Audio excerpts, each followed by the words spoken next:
Bonjour amis traders, bonjour YouTube, comment allez-vous? Bienvenue dans cette nouvelle vidéo.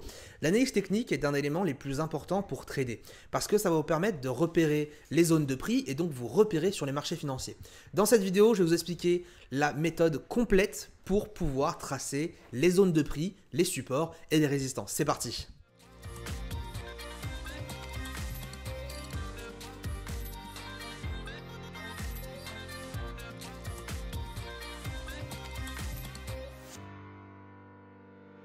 Pour commencer, tout d'abord, à quoi servent les zones de prix? Donc si vous avez regardé déjà ma vidéo précédente sur j'analyse mon trade, mon meilleur trade de l'année 2019, vous avez pu constater que les zones de prix ont été parfaitement bien respectées. Si vous regardez mon graphique à l'instant T, les zones de prix de manière générale sont plutôt bien respectées. Les zones de prix donc me permettent de rentrer au bon moment, mais aussi de sortir au bon moment, aux petits oignons, sur des niveaux psychologiques. Parce que oui, les supports et les résistances sont des niveaux psychologiques. Ce sont des niveaux qui reflètent la psychologie des investisseurs. C'est-à-dire que lorsque vous avez un contact du prix sur une zone et le marché rebondit, deux choses. Soit vous avez un afflux de vendeurs supplémentaires et donc le marché contrebalance, il y a plus de vendeurs que d'acheteurs et donc la balance se retourne, le marché repart à la baisse. Ou alors, vous avez des acheteurs qui vont prendre des bénéfices, donc ils vont clôturer leurs achats, donc ils vont revendre leurs positions. Et donc encore une fois, même situation, la balance repart dans le sens inverse, moins d'acheteurs, plus de vendeurs, et donc le marché se remet à baisser. Pourquoi les investisseurs attendent ce niveau de prix? Parce qu'encore une fois, c'est un niveau psychologique. Demain, vous allez à la Fnac acheter par exemple un iPhone, et bien vous allez vous dire, eh bien l'iPhone est sorti, il coûte 1500 €, et bien moi je suis prêt à l'acheter en occasion peut-être dans 6 mois à 1200 €. Et ce prix dans votre tête est votre prix psychologique qui va donc déterminer à quel moment vous allez rentrer et passer à l'action. Un investisseur donc va fonctionner de manière générale de la même manière, il va déterminer un prix et à partir de ce prix-là, il va pouvoir exécuter sa position lorsque celui-ci est atteint. Et donc de ce fait, les zones de prix vous permettent tous les jours, à chaque fois que vous allez commencer une séance de trading, de créer vos scénarios, vos plans du jour pour pouvoir donc anticiper les zones de prix sur lesquelles vous allez pouvoir trader. Donc vous allez pouvoir en fait anticiper encore une fois vos trades, et je mets bien anticiper entre guillemets, parce qu'on n'est pas dans l'anticipation de dire je vais acheter à tel endroit peu importe ce qui se passe, mais plutôt la zone de prix m'intéresse, voyons comment le marché réagit lorsqu'il atteint ce niveau de prix. Maintenant qu'on sait à quoi ça sert, donc de rentrer au meilleur moment, de sortir au meilleur moment, etc. etc. Eh bien passons à l'aspect pratique. Donc vous le voyez ici, je suis sur la plateforme ProRealTime et je vais vous montrer donc avec une checklist de 3 étapes exactement comment tracer les zones de prix. Il existe plusieurs manières pour savoir tracer les supports et les résistances. Premier élément, utiliser 3 unités de temps successifs.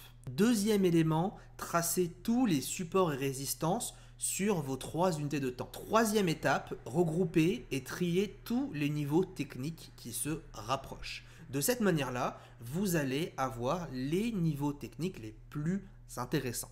Encore une fois, assez parlé, on va directement aller sur un graphique. Alors, je vais aller ici sur le graphique du DAX, un graphique vierge, de manière à ce que vous puissiez vous-même vous repérer et qu'on puisse reprendre tout à zéro. Vous voyez qu'ici, j'ai pu aussi faire l'exemple lorsque j'étais en live. Je vais donc supprimer tous les objets sur cet instrument et on va reprendre ensemble en vidéo dès maintenant. Alors, comme je vous ai dit, la première étape donc consiste à utiliser les 3 unités de temps. Pourquoi 3 unités de temps? Parce qu'encore une fois, pour moi, lorsqu'on a une vue sur le marché, on ne peut pas avoir une vue unique sur une unité de temps. Une unité de temps ne correspond finalement à rien. Une unité de temps, c'est décidé en fonction du temps. Ce n'est pas décidé en fonction d'un style de trading. Lorsque je prends le H1, par exemple, le graphique horaire, eh bien, je vais avoir en gros le graphique qui va être aperçu, lu et compris par à peu près les traders intraday. Le problème, c'est qu'encore une fois, les traders intraday ne sont pas les seuls opérateurs du marché. Ce ne sont pas la catégorie qui fait le marché. Vous avez les scalpers, les intradais, et ensuite vous avez bien sûr les swingers, donc ceux qui font du swing trading. De ce fait, il est important pour moi d'avoir 3 unités de temps pour avoir une vue tridimensionnelle du marché. Je vais commencer sur le H1, le graphique horaire, et je vais diminuer sur un graphique M30 et M15, de manière, encore une fois, à avoir tous mes niveaux techniques. Alors, je vais le faire sur 3, 4, 5 niveaux de prix, parce que je ne vais pas faire l'intégralité du graphique, sinon ça prendrait beaucoup trop de temps. Mais dites-vous une chose, c'est que ce genre de méthode prend 10, 15, 30 minutes en fonction de votre concentration et en fonction de votre rigueur. Et c'est à vous justement d'aller toujours plus loin dans l'apprentissage, dans la compréhension de vos niveaux techniques. Donc on va commencer ici. Et ce que je vais faire en fait, comme toute personne qui va chercher un support et une résistance, je vais tracer une ligne sur laquelle regroupe un maximum de points de contact. Il est dit donc naturellement qu'il faut 2 points de contact minimum pour créer un support ou une résistance. Moi personnellement, dans mon cas, je peux commencer à 1 si c'est un sommet ou un creux, 2 si c'est un niveau technique moyen, et minimum 5 si c'est un niveau technique important. Petite précision avant de commencer, la question qui revient le plus souvent, peut-être que vous vous posez même à l'instant même avant que je trace mon niveau, c'est est-ce que je prends la mèche ou est-ce que je prends la clôture lorsque je trace un support, une résistance? Ma réponse, moi, mon avis personnel, c'est on s'en fout du moment que vous avez un maximum de points de contact.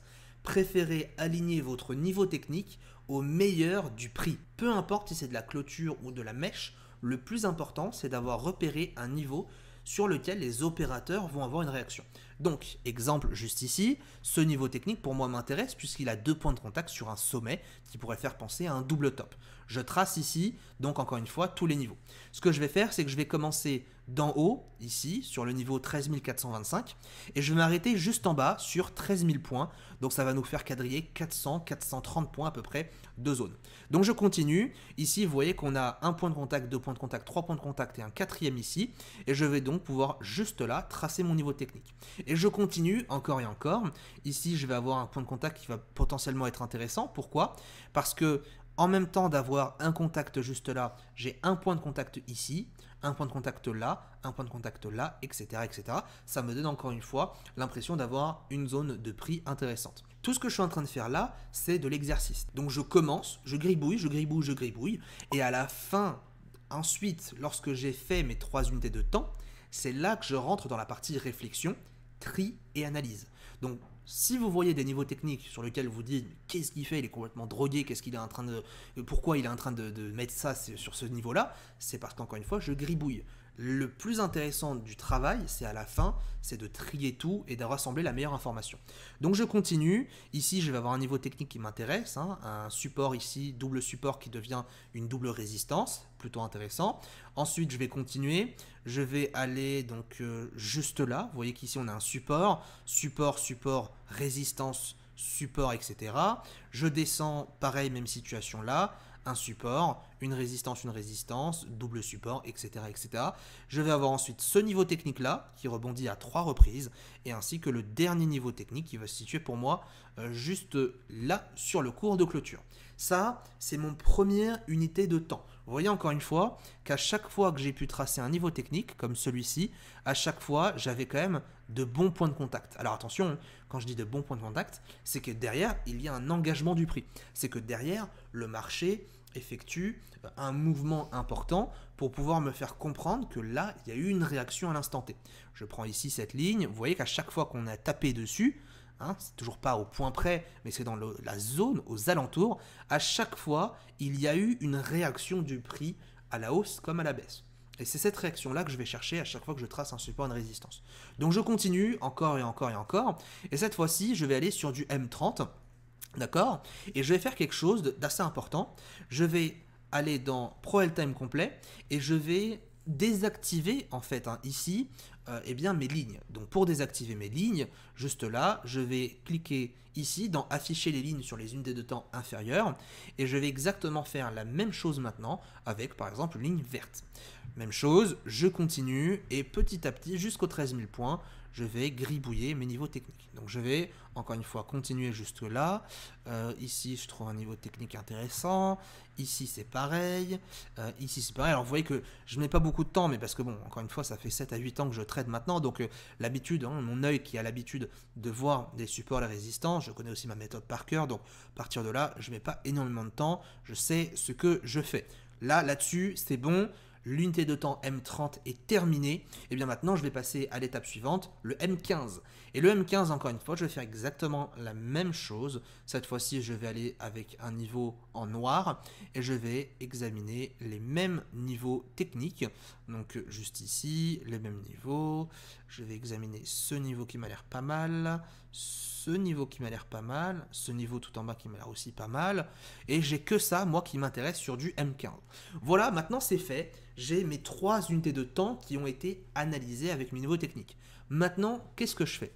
Eh bien maintenant, je vais aller dans, encore une fois, ma barre de tâches principale, options, options plateforme, et je vais en fait activer de nouveau tous les tracés sur mon graphique. Et vous le constatez maintenant, j'ai, comme par magie, l'assemblage idéal de mes supports et résistances. Pour vous dire, plus vous allez augmenter d'unités de temps, plus vous allez ajouter aussi une unité de temps, plus vous allez pouvoir avoir des meilleurs niveaux techniques. Je vous donne ici dans cette vidéo 3 unités de temps minimum, mais vous pouvez très bien aller à 5, à 6, vous pouvez très bien commencer en mensuel, vous pouvez très bien commencer en 4 heures, etc. Encore une fois, il faudra adapter cet enseignement à votre style de trading. Tous les enseignements que je vous propose sur mes vidéos YouTube ne sont pas destinés à être copiés bêtement, mais plutôt de 1 à vous faire réfléchir et de 2 surtout à l'adapter en fonction de vous-même, en fonction de votre trading. Donc encore une fois, à vous d'utiliser les unités de temps que moi j'ai utilisées comme vous l'utilisez de manière générale. La deuxième étape est maintenant terminée. Nous avons tracé tous les niveaux techniques sur les 3 unités de temps sélectionnées, horaire M30 et M15. Et bien maintenant passons à la troisième étape qui va être de trier et de créer maintenant les zones de prix. Alors comment je trie et comment j'examine mes zones de prix? Eh bien ça se fait extrêmement naturellement. C'est ça qui est extrêmement intéressant avec cette technique. Alors ce n'est pas encore une fois la technique que moi j'utilise personnellement dans mon trading de tous les jours, ce n'est pas la technique que j'enseigne à mes étudiants ICT, mais c'est une technique que je vais enseigner à des personnes qui souhaitent débuter en analyse technique et qui vont pouvoir, si vous arrivez à exploiter et à encore creuser, vous allez peut-être même pouvoir vous-même, sans passer par une formation, sans passer par quoi que ce soit, créer votre propre méthode d'analyse technique. Je vous le souhaite et c'est le but. Alors, ici, eh bien naturellement, comme je vous disais, les zones de prix se font naturellement et automatiquement. Pourquoi? Parce que, en fait, vous avez déterminé des niveaux techniques sur différentes unités de temps. C'est-à-dire que vous avez repéré des zones de prix psychologiques en fonction d'un prisme, donc d'un prisme d'unité de temps. Ce qui fait que, en fonction de l'unité de temps que vous allez observer, vous n'allez pas avoir la même approche. Et cette différence d'approche entre le H1 et le M30, le M30 et le M15 et le M15 et le H1 va vous permettre d'avoir des écarts et cet écart-là va donc créer une zone de prix. Donc si maintenant je dois, ici en bleu, eh bien entourer toutes les zones de prix, je vais donc avoir premièrement cette zone de prix juste ici, qui est paramétrée donc à 12 900. J'ai aussi cette zone de prix là, juste ici. Je vais avoir cette zone de prix ici. Je vais ensuite avoir cette zone de prix là, cette zone de prix ici, cette zone de prix là, et la dernière, cette zone de prix ici. Voilà comment j'arrive à identifier mes zones de prix en un si peu de temps. Encore une fois, cette méthode demande de l'apprentissage. Ce qu'on peut constater dans cette analyse technique, c'est qu'il n'est pas intéressant de s'arrêter à là. Là, je vous montre les bases et les fondamentaux. Si on veut aller plus loin et avoir de meilleurs niveaux techniques, avoir des niveaux techniques plus homogènes entre la distance et l'écart, eh bien, il va falloir faire votre travail de journaliste et votre travail d'archéologue en tant que trader. C'est-à-dire, je vais aller chercher un historique de prix et je vais aller creuser aux alentours des niveaux techniques. Un exemple, juste ici, mon niveau de prix 12 980 se trouve tout seul, il est Rémi, et donc à moi d'aller lui trouver un copain support ou un copain résistance. Et pour cela, donc, je vais aller regarder dans l'historique de prix et en fonction du nombre de contacts, eh bien, je vais pouvoir, par exemple ici, lui trouver une zone aux alentours. Lorsque je reviens sur l'unité de temps de base, lui trouver in fine, eh bien, son meilleur ami, la zone de prix. Encore une fois, quand on prend du recul, regardez à quel point ces zones de prix, alors certes, ces deux zones de prix là sont un peu trop épaisse, puisque ici nous avons un delta trop important entre la zone haute et la zone basse, mais regardez à quel point les zones de prix sont bien collées en fonction du marché, et vous allez pouvoir constater dans les jours à venir, dans les semaines à venir, que les zones de prix vont être respectées correctement, et aurait pu vous donner des opportunités de trading comme des opportunités pour prendre des bénéfices, prendre une position ou positionner son stop loss. Encore une fois, donc cette méthode est très efficace, très rapide, mais aussi très intéressante. Je vais rappeler les 3 différentes règles et étapes pour pouvoir construire son analyse technique. Première étape, vous allez commencer par analyser 3 unités de temps. Vous allez pouvoir matérialiser 3 unités de temps. H1, M30, M15 par exemple, ou alors hebdo, daily, H4. Deuxième étape, vous allez tracer tous les supports et résistances sur votre graphique sur les 3 unités de temps différents sans pour autant regarder les tracés des unités de temps supérieures. Et troisième étape, comme on vient de faire à l'instant, vous allez pouvoir utiliser les supports et résistances sur les unités de temps supérieures et inférieures dans la catégorie options, options plateforme, tout en bas à gauche. Et vous allez pouvoir donc ensuite trier ces niveaux techniques et obtenir donc les zones de prix. Maintenant que vous savez comment facilement tracer les zones de prix, c'est maintenant à vous de jouer sur un graphique et vous perfectionner encore et encore pour tracer et surtout habituer votre œil à repérer un support et une résistance. Effectivement, ça prend du temps à habituer son œil et c'est un véritable art que de maîtriser une analyse technique. Les vidéos, encore une fois, que je vous propose sur YouTube comme celle-ci ne sont qu'une goutte d'eau par rapport à ce que je partage dans mes formations ICT. Alors si ça vous intéresse d'approfondir votre apprentissage, eh bien je vous retrouve juste en bas dans la description pour la formation ICT, une formation complète qui va vous apprendre comment tracer les zones de prix, comment prendre position, comment gérer son risque de manière optimale, tout en intégrant la communauté Trader Actif ICT. Très bonne vidéo à tous, très bon trade et à bientôt. Ciao ciao.